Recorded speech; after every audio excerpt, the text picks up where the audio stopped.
à tous. Bonjour à tous. J'espère que vous allez bien en ce sabbat. Encore merci au Carrefour, à vous tous là-bas, de nous recevoir, de me recevoir pour échanger sur ce thème, le jour de repos. Alors, je ne suis pas très original puisque nous débutons le trimestre école du sabbat adulte jusqu'en juin sur donc le sabbat. Mais j'ai voulu quand même un petit peu coller à ça et puis me dire, mais sous quel prisme, sous quel regard je vais pouvoir parler de ce jour de repos? Est-ce qu'on n'a pas tout dit sur le sabbat au fond? Est-ce qu'on n'a pas déjà tout dit sur le sabbat? Probablement que oui. Est-ce qu'on a dit l'essentiel et le plus important? Je l'espère. Je l'espère, je vous laisse juge. Maintenant, comment on vit le sabbat, bon, ça c'est autre chose. Mais je pense que pour répondre à la question comment personnellement, en famille, tout ça, nous vivons ce sabbat, ce serait bien de répondre au préalable, et bien peut-être à une ou deux questions qu'on va essayer de voir ensemble. Donc, je vais essayer de trouver un axe. J'espère original, mais enfin en tout cas qui nous permettra de réfléchir. Alors il y a des choses que vous savez, et puis il y a des ponts, des pistes ou des équivalences que peut-être on va découvrir ensemble, et je voulais partager ça avec vous en ce jour de sabbat. Voilà, donc la bonne nouvelle du salut réalisée évidemment à travers la vie sainte de Jésus-Christ, elle est souvent cette bonne nouvelle du salut est souvent désignée dans le Nouveau Testament par repos. Et Claude vient de lire un des textes, Matthieu 11, 28. Repos, venez à moi vous qui êtes fatigués, je vous donnerai du repos. Prenez mon joug et recevez mes instructions, mon joug est doux.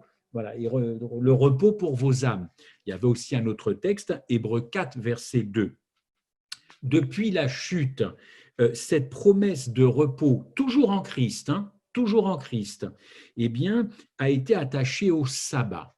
Qui dit repos dit sabbat, n'est-ce pas? Et pour cette raison, la plupart des jours de fête de l'Ancien Testament qui annonçaient le Messie et son activité rédemptrice étaient figurés par un sabbat. Vous savez qu'il existait des sabbats, mais il y avait le sabbat, n'est-ce pas? On est bien d'accord. Donc, en conséquence, le sabbat, c'est plus évidemment qu'un jour de repos physique, vous le savez, et mental, ou même c'est plus qu'un jour où nous allons au temple, évidemment.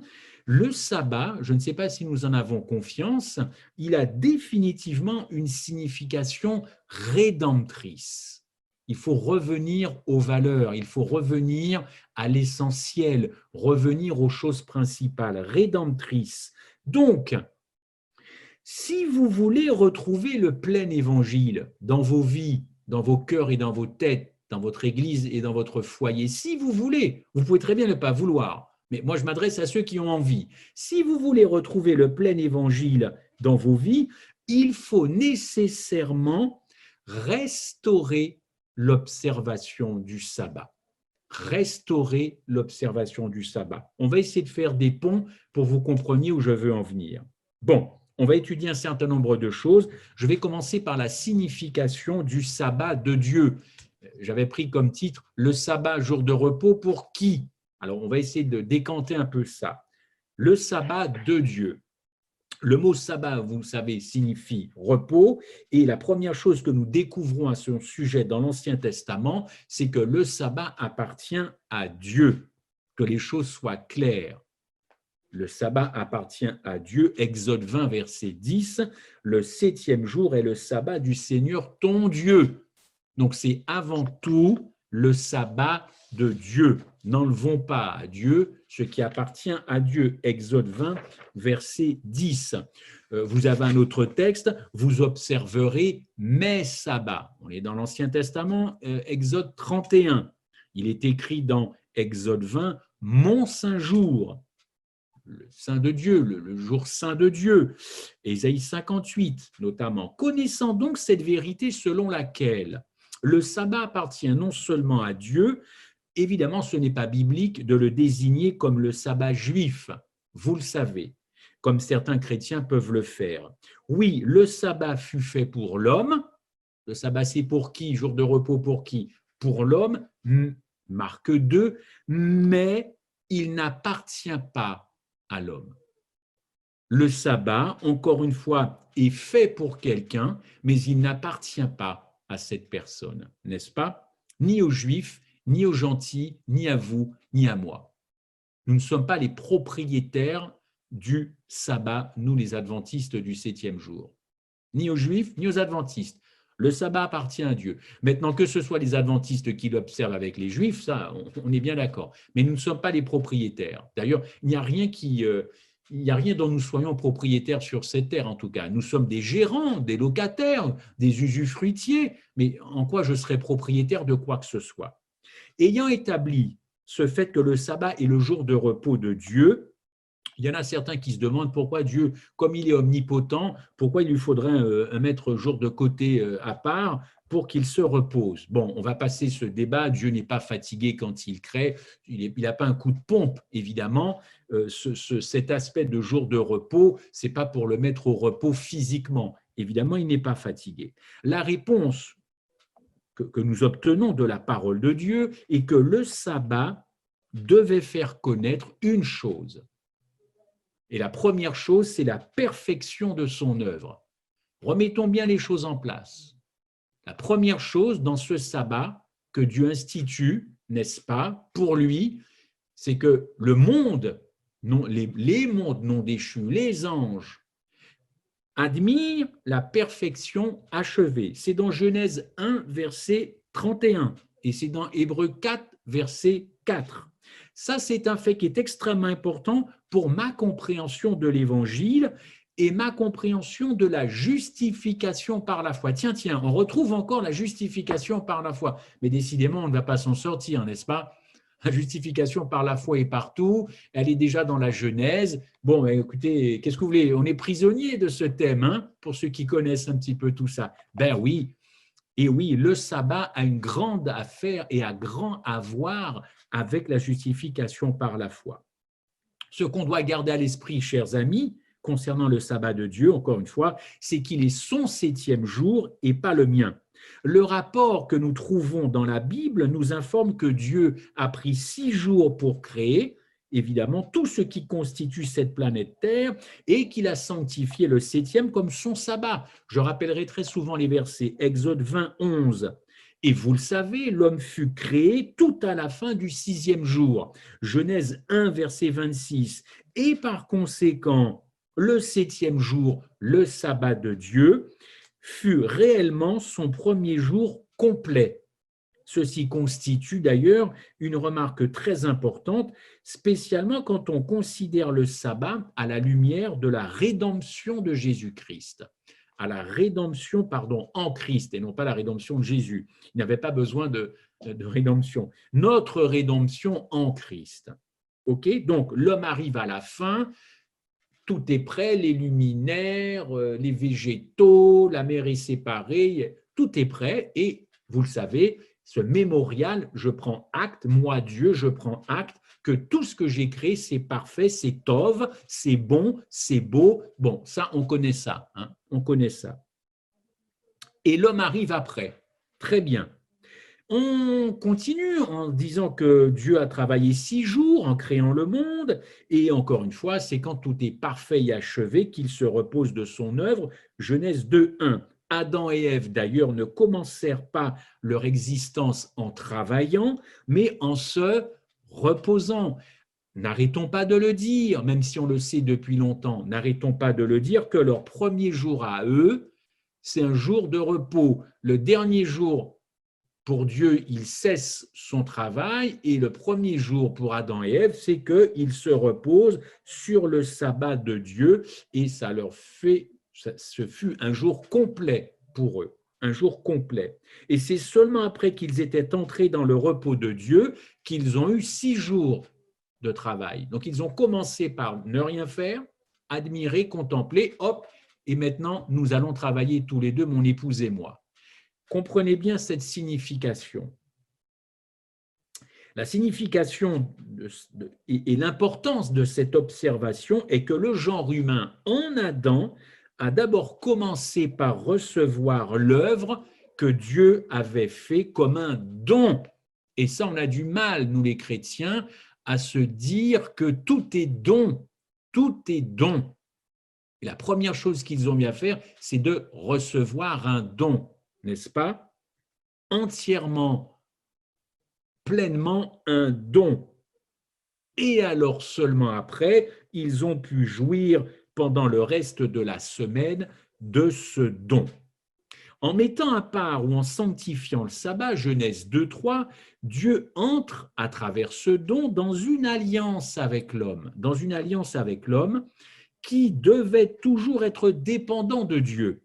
Mais quand Adam, évidemment, a péché, il est passé de la dépendance de Dieu à l'indépendance. Donc, il a rompu une alliance de dépendance. Remarquez, la société, maintenant, depuis pas mal de temps, elle veut nous rendre indépendants de tout. Or, c'est dans la dépendance, évidemment, que nous avons la joie, la paix, le bonheur. Le résultat de cette indépendance, Genèse 3, tu mangeras ton pain à la sueur de ton visage. Évidemment, la sanction tombe. Aujourd'hui, l'histoire a clairement démontré que lorsqu'un homme vit sans Dieu, les choses vont très mal. Romains 1,18, si vous voulez bien que je le lise. Romains 1,18. Romains 1,18. Voilà, j'y suis.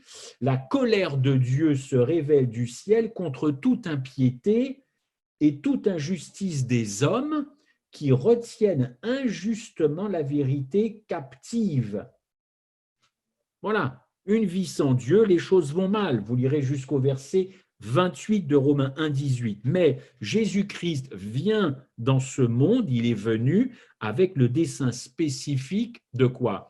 De restaurer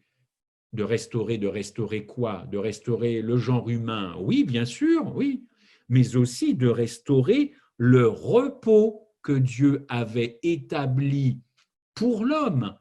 Donc le sabbat, c'est un repos, ça dépend comment vous voyez le repos, mais c'est aussi la restauration de quelque chose, la restauration de ce jour de repos où tu ne fais rien, tu contemples, tu admires, tu donnes de l'amour, tu reçois des autres. C'est tout ça le sabbat. Ce n'est pas simplement un temps d'adoration, un temps de repentance, un temps de reconsécration. C'est pas que ça. Évidemment, mais c'est surtout ce temps, cette restauration où il faut restaurer ce repos que le genre humain, évidemment, a perdu depuis la chute. Matthieu 11,28, on l'a vu, venez à moi car je sais que vous êtes fatigués moralement, physiquement, spirituellement. Donc, Jésus rétablit la signification du sabbat et on découvre qu'en recevant la bonne nouvelle du salut, on revient à ce premier principe de nos premiers parents dans le jardin quand ils observaient ce temps mort, entre guillemets, premier jour où ils ne font rien, ils observent, ils admirent et ils reçoivent le don. Donc le salut, chers amis, comme la création, premier parallèle, vous le savez, commence non en faisant quelque chose, mais en se reposant dans l'œuvre parfaite, encore une fois, achevée dans la vie et la mort de Jésus-Christ. Je répète, le salut, comme la création, ça commence non en faisant quelque chose, mais en se reposant. Alors là seulement, nous pouvons évidemment, comme je l'ai dit, jouir des avantages et des bénédictions de ce salut. Avec ce sabbat repos, n'est-ce pas? Eh bien, c'est la glorieuse vérité de la justification par la foi seule. Ce sabbat repos, je reçois le don, je ne fais rien et après je m'occupe évidemment de la création du jardin parce que c'est un ordre de Dieu, mais à la base, c'est véritablement une vérité puissante sur la justification par la foi seule. On peut se tourner vers le Nouveau Testament et découvrir que la création, aussi bien que la rédemption, elle a été accomplie par l'intermédiaire de Jésus-Christ. Donc il y a véritablement un lien création, chute, rédemption. Et depuis la création jusqu'à la rédemption, vous avez ce fil rouge qui est ce repos. Et qu'est-ce que vous mettez dans ce repos? Une alliance, tout ça dans un don, chers amis.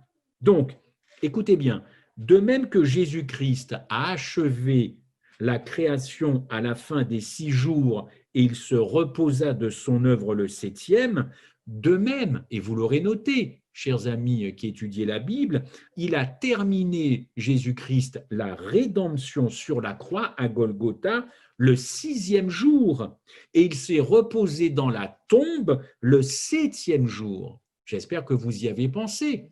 Il y a véritablement un pont entre la création et la rédemption. Et je le répète, le sabbat, ce n'est pas que du formalisme, ce n'est pas que du ritualisme. Ça parle à la création, ça va jusqu'à la tombe. Vous lirez ça dans Jean 17, verset 4. Je vais le lire avec vous. Jean 17, verset 4. Jean 17, verset 4, « Je t'ai glorifié sur la terre, j'ai achevé l'œuvre en 6 jours, c'est pas marqué mais on peut le rajouter, que tu m'as donné à faire, et maintenant toi, Père, glorifie-moi auprès de toi-même de la gloire que j'avais auprès de toi avant que le monde fût fait. » Jean 17, verset 4, et il y a un autre texte, Jean 19, verset 30. Donc, création en 6 jours, rédemption en 6 jours, création 6 plus 1, rédemption 6 plus 1, ça fait 7. Il faut y penser. De plus, l'œuvre de restauration de Jésus-Christ, qui sera réalisée à la fin de son ministère céleste, c'est aussi étroitement lié au sabbat. Lisez Ésaïe 66, verset 22. Je vais le prendre. Ésaïe 66, 22. Alors, j'y suis. Ésaïe 66, 22. J'y suis. Je lis Ésaïe 66. Voilà, c'est donc le dernier livre d'Ésaïe, le vrai culte. Ésaïe 66, verset 2. Toutes ces choses, ma main les a faites. Et toutes ont reçu l'existence, dit l'Éternel. Voici sur qui je porterai mes regards, sur celui qui souffre et qui a l'esprit abattu, sur celui qui craint ma parole. Je répète, Ésaïe 66, ce n'est pas le verset 2, c'est le verset 22. Alors, il va falloir que j'ai une double paire de lunettes. Ésaïe 66, verset 22.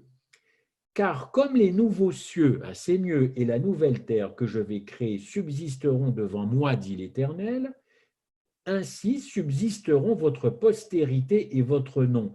À chaque nouvelle lune et à chaque sabbat, toute chair viendra se prosterner devant moi, dit l'Éternel. Toute chair viendra se prosterner. Il en est ainsi parce que ce sera une œuvre parfaite, comme la création, comme la rédemption, comme au ciel. Ainsi, pour l'homme tombé, le sabbat, pour vous et moi, a 3 significations. Et je ne sais pas si on y pense d'ailleurs chaque vendredi soir. Le sabbat a donc la signification de la création, mémorial de la création, rédemption, Golgotha, et restauration, puisque nous viendrons à nouveau nous prosterner devant l'Éternel quand nous serons au ciel. Création, rédemption, restauration. Le plein évangile, il est là dans ce jour. Puisque Christ est mon créateur, puisqu'il est mon rédempteur et puisqu'il est mon restaurateur, eh bien je suis désolé de vous dire, mais je le dis avec plaisir, Dieu avait parfaitement le droit de revendiquer être le maître du sabbat à travers Jésus-Christ. Marc 2, Jésus est le maître du sabbat. Apocalypse 1, Luc 6, en conséquence, pensez à ça. Quand la nation juive a rejeté Jésus-Christ en tant que Messie, son observation du sabbat, elle a perdu toute signification, elle a perdu tout son sens. C'est embêtant de dire ça, mais c'est une réalité, une vérité. Vous rejetez le Christ, vous rejetez le Messie, vous rejetez le Rédempteur, vous rejetez le Restaurateur, vous rejetez le Maître du sabbat, vous rejetez le Créateur, c'est ça. Mais vous rejetez le sabbat, vous rejetez le jour du repos, ça n'a plus de sens d'observer ce jour si vous rejetez l'auteur de ce jour. Vous comprenez ?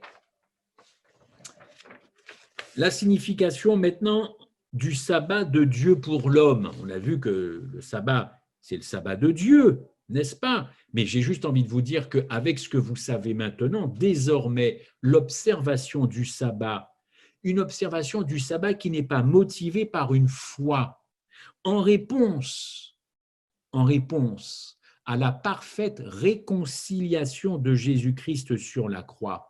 Si ce n'est pas ça votre motivation du sabbat, eh bien votre sabbat ou la conception que vous avez du sabbat, elle est faussée. Elle est faussée et vous appartenez donc à l'ancienne alliance, une alliance par les œuvres. Signification du sabbat de Dieu pour l'homme. Bien que le sabbat appartienne à Dieu, l'Ancien et le Nouveau Testament enseignent qu'il fut institué et mis à part pour vous et moi, c'est-à-dire le bénéfice de l'homme. Exode 31, Marc 2. Le mot homme dans le dernier texte, c'est un terme générique, hein. Ça s'applique au genre humain, homme avec un grand H si vous permettez, si vous préférez, le genre humain. Comme cela fut indiqué, Dieu créa le monde par l'intermédiaire de Jésus-Christ pour l'homme. On a lu les textes, Genèse 1, Psaume 8, Hébreux 2. Toutefois, l'homme ne contribua pas à la création, il en fut le bénéficiaire. En conséquence, le repos de sabbat fut mis à part et sanctifié pour l'homme comme le souvenir constant que Dieu fut le pourvoyeur aimant et que l'homme doit dépendre de lui pour tous ses besoins. Même le jardin d'Éden, par exemple, fut planté par Dieu pour nos premiers parents. Genèse 2, verset 8. Il faut noter que cette alliance du sabbat qui a été contractée avec l'homme, elle le fut avant la chute, n'est-ce pas? L'alliance, ce fut avant la chute. C'est après qu'Adam et Ève ont fauté. Donc, en conséquence, s'il n'y avait pas eu la chute, nous observerions le sabbat de Dieu comme un jour de repos. Mais c'est l'entrée du péché qui a détruit la signification du sabbat-repos, puisque le péché, c'est la rébellion contre Dieu, en échange de la dépendance de Dieu. Si le péché nous sépare de Dieu, son sabbat n'a plus de signification.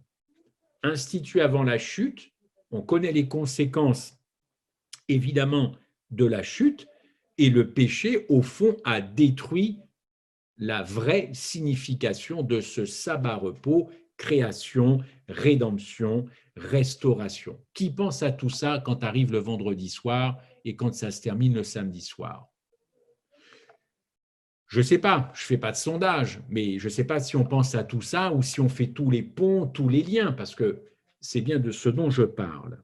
Alors, l'homme,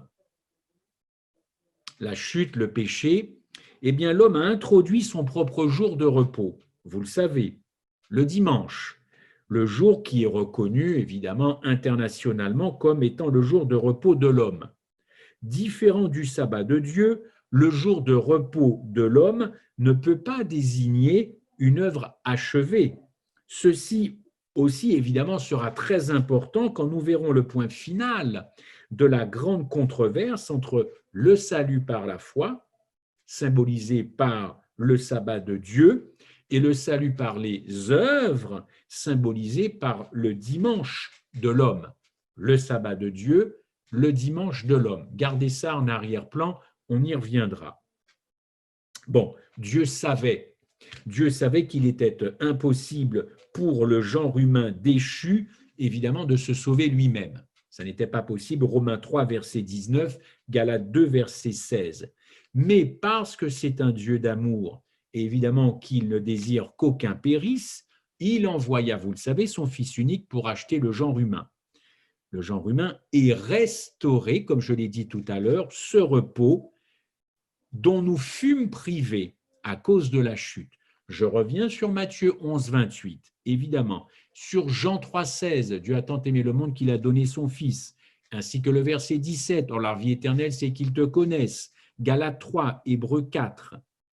À la croix, la justification de l'homme et la réconciliation furent accompli et achevé. Jean 17. OK? Réconciliation, cette justification de l'homme, ça a été accompli. Cette rédemption parfaite et terminée fut réalisée à la fin du 6e jour, exactement comme on l'a dit, comme le fut la création, Luc 23. Pourquoi je vous dis ça? Eh bien, le repos du sabbat fut restauré et tous ceux qui, par la foi, reçoivent la bonne nouvelle de l'Évangile peuvent entrer dans ce repos. Autrement dit, le sabbat a une grande signification au niveau de la foi, car il faut quand même de la foi pour s'arrêter de travailler 24 heures. C'est pour ça que finalement, très peu de gens acceptent, en tout cas, l'évangile, parce que arrêter de travailler, si vous êtes un commerçant, un artisan, tout de suite, c'est impossible. Donc, il faut beaucoup de foi pour observer le 4e commandement de l'Éternel. Il faut de la foi. Il faut croire qu'il y a un Dieu créateur, que c'est lui qui a créé en 6 jours. Il faut croire pas mal de choses pour se dire qu'il y a un jour qui a été mis à part pour Dieu, qu'il me le confie à moi. Il faut de la foi, n'est-ce pas? Et donc ce jour de repos fut restauré, et encore une fois, tous ceux qui, par la foi, reçoivent la bonne nouvelle de l'Évangile, seulement eux peuvent entrer dans ce repos de Dieu. Ceux qui n'observent pas ce jour de repos par la foi, au fond, ne rentrent pas dans la vraie signification qui est cessation des œuvres, contemplation, admiration, je donne de l'amour, je reçois de l'amour. C'est ça la véritable signification. Mais encore faut-il que ça vienne de la foi, cette histoire-là, n'est-ce pas? Par l'Évangile, la nouvelle alliance de Dieu, l'homme peut une fois encore entrer dans ce repos, car le sabbat en est le signe, n'est-ce pas? Donc, regardez dans le sermon sur la montagne. Jésus enseigna clairement que si nous cherchons premièrement le royaume de Dieu et sa justice par la foi, nos besoins seront satisfaits. Matthieu 6. Très bien. Je le cherche par la foi, mes besoins sont satisfaits. Ce qui veut dire que l'Évangile trace pour nous une issue afin d'échapper à notre indépendance ou à l'indépendance vis-à-vis de Dieu, qui est encore une fois la source de tous nos problèmes, pour retrouver cette dépendance qui, je le répète, est la source de notre joie et de notre bonheur. Chers amis, une chose est claire, on ne peut pas servir deux maîtres, c'est-à-dire moi et Dieu. Quand on entre dans le repos de Dieu, n'est-ce pas, son jour de repos doit devenir le mien. Et c'est le signe extérieur que nous avons choisi de vivre par la foi seul, ce jour-là. Donc, c'est cette motivation qui compte pour Dieu quand il regarde vous et moi, c'est-à-dire ces observateurs du sabbat. Ce n'est pas tout de croire intellectuellement aux 10 commandements et que le 4e a mis un jour à part, c'est pas tout ça. Je ne suis pas sûr que ça intéresse véritablement Dieu, ce qui se passe dans notre tête. C'est comment j'apprécie ce jour, en fonction évidemment de ce que je sais. Est-ce que je fais tous ces ponts? Est-ce que je fais tous ces liens? La loi et le sabbat. La loi et le sabbat. Bon. Quand nous faisons de l'observation du sabbat une nécessité pour le salut, n'est-ce pas? Quand on fait de l'observation du sabbat une nécessité pour le salut, eh bien, nous n'entrons pas encore une fois réellement dans ce repos, puisque on l'a dit, Jésus, Dieu, pardon, s'arrête, n'est-ce pas? Il ne fait plus d'œuvre créatrice, et ensuite Adam et Ève arrivent, eux ne font plus rien non plus. Ce n'est qu'après qu'ils travaillent. C'est comme pour Dieu. Après avoir tout installé, il reprend son pouvoir de création avec Adam et Ève. Mais il y a bien un moment où on s'arrête, n'est-ce pas? Donc, si je fais de l'observation du sabbat une nécessité, voire une condition du salut, je n'entre pas réellement dans le repos de Dieu, qui signifie, je le répète, un salut parfait et achevé. Mais là, si je fais ça, je détourne l'observation du sabbat vers, encore une fois, un salut par les œuvres, ce qui est le contraire, évidemment, du sabbat. Le Nouveau Testament, et spécialement l'apôtre Paul, enseigne nettement, chers amis, que quoique Dieu ne donna jamais la loi comme moyen de salut, il désire néanmoins que vous et moi, les chrétiens, on considère la loi comme un critère de vie. Comme un critère de vie. Romains 13, verset 8. Je vais le lire. Romains 13, 8. Prenez vos Bibles, j'espère que vous les avez avec vous. Romains 13, verset 8. Romains 13, verset 8. Ne devez rien, j'espère que je ne me trompe pas cette fois-ci, 8 à 10. Ne devez rien à personne si ce n'est de vous aimer les uns les autres. On connaît bien ce texte. Car celui qui aime les autres accomplit la loi. En effet, les commandements, tu ne commettras point d'adultère, tu ne tueras point, tu ne déroberas point, tu ne convoiteras point, et ce qu'il peut encore y avoir se résume dans cette parole, tu aimeras ton prochain comme toi-même, n'est-ce pas? Et l'amour ne fait point de mal au prochain, l'amour est donc l'accomplissement de la loi. Combien parmi nous, quand nous observons la loi, quand nous prêchons la loi, quand nous parlons de la loi, nous faisons référence à ce verset et nous croyons à ce verset. L'amour, c'est l'accomplissement de la loi. Vous imaginez ce que dit Paul? Ça veut dire encore une fois que celui qui observe la loi de Dieu, eh bien, écoutez, s'il n'a pas d'amour pour les autres, il est hors l'évangile. Il n'est plus dans l'évangile. Je ne sais pas où il est, ce n'est pas un jugement, mais il n'est plus dans l'évangile. La loi a vraiment à faire avec l'amour. Et vous pouvez très bien obéir aux 10 commandements et aux autres lois sans avoir d'amour dans le cœur. Vous le faites simplement parce que c'est écrit qu'il faut obéir. Et l'apôtre Paul est clair. C'est d'ailleurs, s'il y avait une phrase qui pouvait résumer, franchement, peut-être que parmi vous, vous seriez d'accord ou pas, s'il y avait une phrase qui pouvait résumer le message de 1888, ce serait Romains 13, verset 10. L'amour, c'est l'accomplissement de la loi. Parce que la grande friction en 88, c'était ceux qui étaient légalistes à fond pour la loi, et John C. Wagoner et Madame White qui disaient « Attention, l'amour ». C'était le grand point de tension, la grâce, la loi, l'amour, la loi, en 88. On pourrait résumer ce problème, cette grande controverse avec Romains 13, 8. Donc,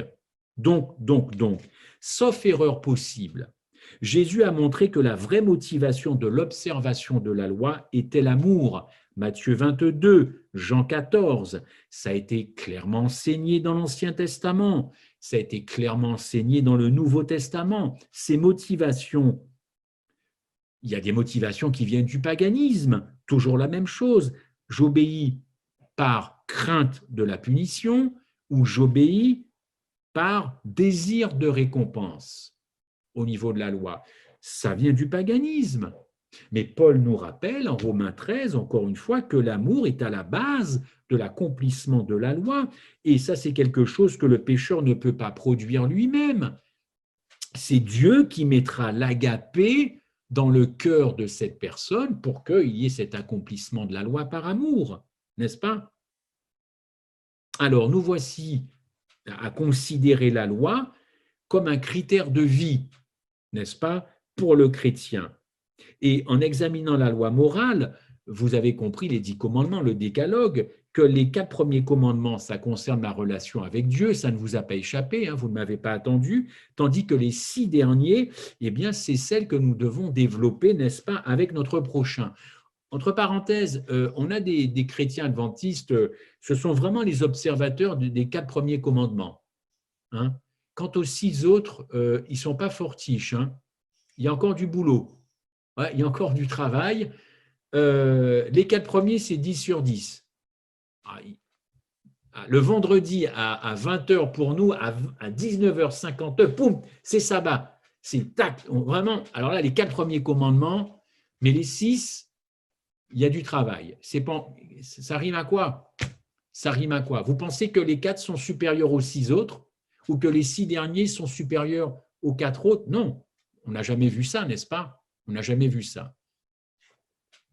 Alors, chers amis, dites-moi, euh, réellement, quelqu'un qui a la foi chevillée au cœur, quand il observe les 4 commandements, il est tout naturellement versé à obéir aux 6 autres, avec évidemment, encore une fois, beaucoup d'amour, n'est-ce pas? Comment voulez-vous obéir aux 6 derniers commandements qui sont les relations entre nous, hein? C'est comme ça, c'est vertical. Comment voulez-vous euh, obéir avec amour, l'obéissance de cœur aux 6, si évidemment vous n'obéissez pas de cœur aux 4? Et pourtant, je l'ai dit tout à l'heure, il y en a encore qui mettent une fracture entre ces 4 et ces 6 commandements. Je le répète,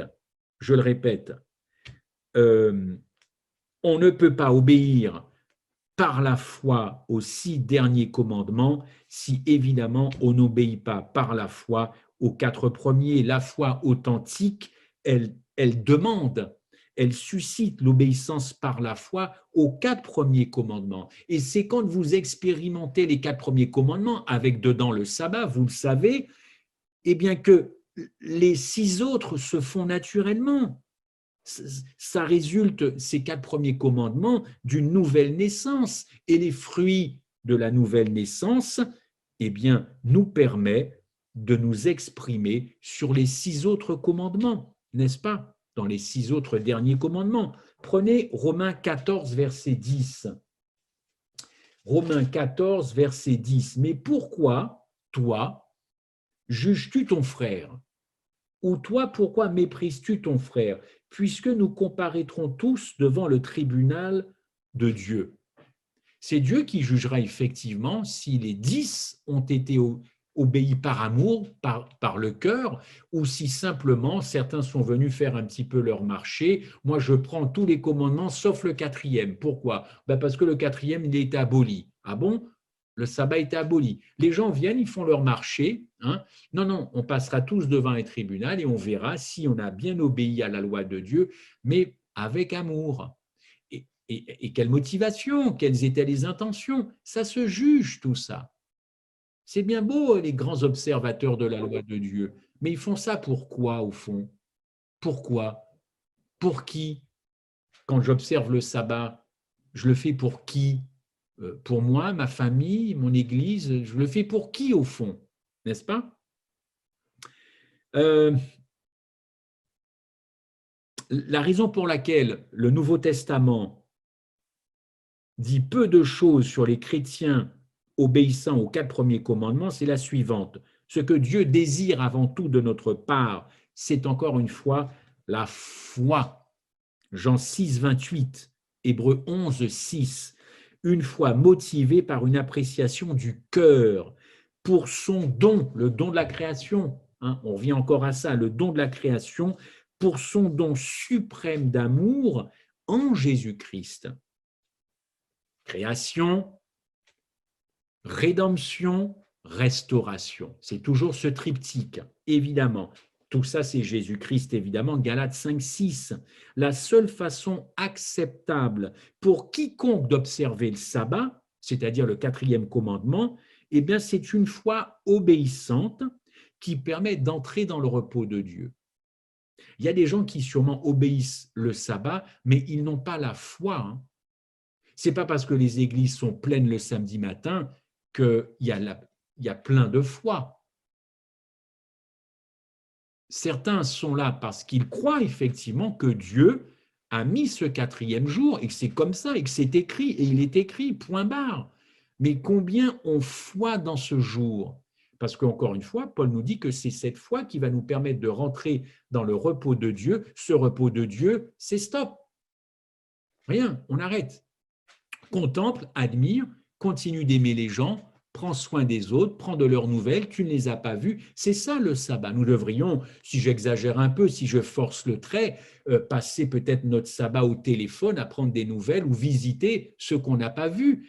Ça donnerait du sens au sabbat. Je n'enlève pas le moment d'adoration, bien entendu, mais la réalité, c'est, si j'observe ce jour, c'est que j'ai foi en ce jour, pas simplement parce que c'est écrit dans le décalogue. Il faut quand même aimer les choses, aimer comprendre ce que l'on fait. Ce n'est pas simplement parce que c'est écrit. Bien sûr que c'est écrit, c'est la parole, mais Dieu veut que ça vive dans notre cœur, tout ça, n'est-ce pas? Alors oui, c'est vrai, le sabbat, c'est un sceau, le sabbat, c'est un signe, mais ce ne sont que des mots, tout ça, des mots qu'on a appris tout petit et qu'on répète inlassablement jusqu'à son lit de mort. Sceau, signe, oui, mais est-ce qu'on le vit, ça? Est-ce que ça a du sens, autrement dit? Est-ce que je pense à ça? Autrement dit, création, rédemption, restauration. Je terminerai par cette controverse qui est très chère aux adventistes du 7e jour. La controverse entre le sabbat et le dimanche. Je ne sais pas si j'étais un petit peu long. La controverse entre le sabbat et le dimanche. Toutes les fois que la question du sabbat et du dimanche est amenée au centre du débat, notre attention est immédiatement attirée vers les chrétiens qui observent le dimanche contre ceux qui observent le sabbat. N'est-ce pas? Ah ben, ça va être ça. Ils observent le dimanche, et bien, nous, c'est le sabbat. N'est-ce pas? Est-ce que c'est vraiment la question réelle qu'il faut se poser? N'est-ce pas? Il y a aujourd'hui beaucoup de chrétiens sincères qui se reposent pleinement en Jésus-Christ pour leur salut, mais qui observent le dimanche. Et il y en a d'autres qui observent le mauvais jour dans une juste intention. Ils observent le mauvais jour, mais il y a une juste intention. De même, plusieurs observateurs du sabbat croient que cette observation les sauvera. Vous croyez que c'est mieux? Franchement, vous croyez que c'est mieux? Alors eux, ils observent le jour qui est juste, mais pour de mauvaises raisons, avec de mauvaises intentions. Au fond, les deux groupes ont besoin d'être éclairés par le Saint-Esprit. Et le Saint-Esprit le fera à la fin, n'est-ce pas? Car c'est son rôle de nous conduire dans quoi? Vous le savez, dans toute la vérité, Jean 16. Quand cet évangile du royaume est prêché dans le monde entier pour servir de toute nation, eh bien oui, il polarise et il divisera la race humaine en deux camps. Vous le savez, croyants et incroyants. On est d'accord. On est d'accord. Bon. Eh bien, ceux qui se reposent pleinement en Christ et ceux qui, en fin de compte, l'auront rejeté, n'est-ce pas? Ceux qui ont délibérément et en fin de compte tourné le dos au don gratuit, au don du salut, évidemment, adoreront le dragon.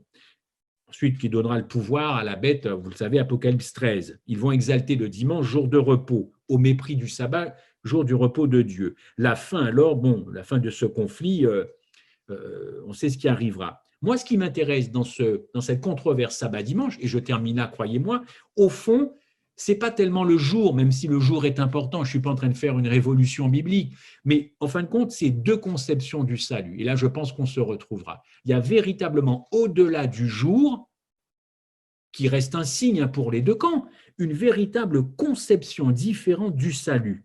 Le sabbat qui signifie le salut par la foi seule, contre le dimanche qui représente le salut par les œuvres. Par les œuvres. Quand l'homme se détourne de la dépendance de Dieu, évidemment, il va vouloir gagner son pain à la sueur de son front. Il va donc créer un jour propre à lui, un jour d'origine humaine, n'est-ce pas? Et c'est normal, ça a quasiment été nécessaire, évidemment, mais ça restait un accident.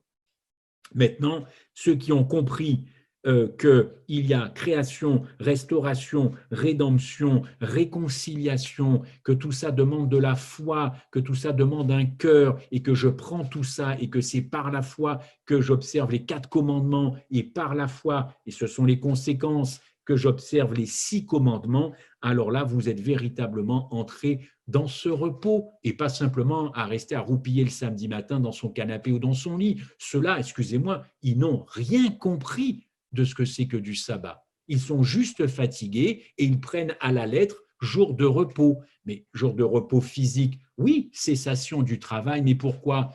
Pour admirer le don. C'est pas pour passer ta grasse matinée au lit, hein, où il y a quand même un problème que ces personnes n'ont pas tout à fait compris. Chers amis, dans le temps de la fin, oui, c'est vrai, l'observation du sabbat sera un test de quoi? Test de la foi, n'est-ce pas? C'est ce qu'on a l'habitude de dire.